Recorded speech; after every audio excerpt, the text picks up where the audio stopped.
అఖిలప్రియ అహోబిలం మఠం వ్యవహారంలో జోక్యాన్ని తెలుగుదేశం పార్టీ అధినాయకత్వం తీవ్రంగా తప్పుపట్టింది.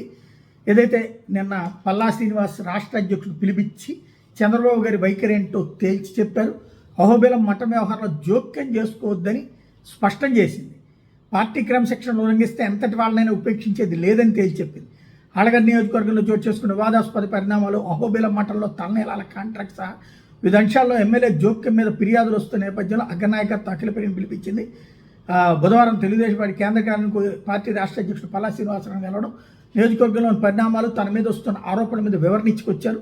అహోబిలం మాట విషయంలో అఖిలప్రియ తీరు మీద ముఖ్యమంత్రి చంద్రబాబు ఆగ్రహంగా ఉన్నారని పల్లా స్పష్టం చేశారు. నియోజకవర్గంలో అఖిలప్రియ భర్త భార్గవ్ జోక్యం చేసుకోవడానికి వీల్లేదని కూడా అధినేత మాటగా పల్లా తేల్చి చెప్పారు. ఇప్పటికే మారకపోతే పార్టీ చూస్తూ ఊరుకోదని, చర్యలు తప్పవని స్పష్టం చేశారు. అహోబిలం మఠంలో తలనీలాల కాంట్రాక్ట్ నామినేషన్ విధానంలో వచ్చిన వాళ్ళకు ఇచ్చేస్తున్నారని, ఆలయానికి వస్తున్న ఆదాయం తమిళనాడులో ఖర్చు పెడుతున్నారని అఖిలప్రియ చెప్పిందట. అయితే ఆళ్లగడ్డలో ఏ చిన్న సంగతి జరిగే సెన్సేషన్ అవడం మా అమ్మా నాన్నల కాలం నుండి చూస్తున్నా.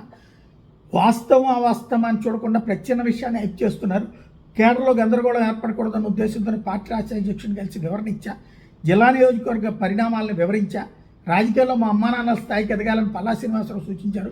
పార్టీ నుంచి పూర్తి సహకారం ఉంటుందని చెప్పారు.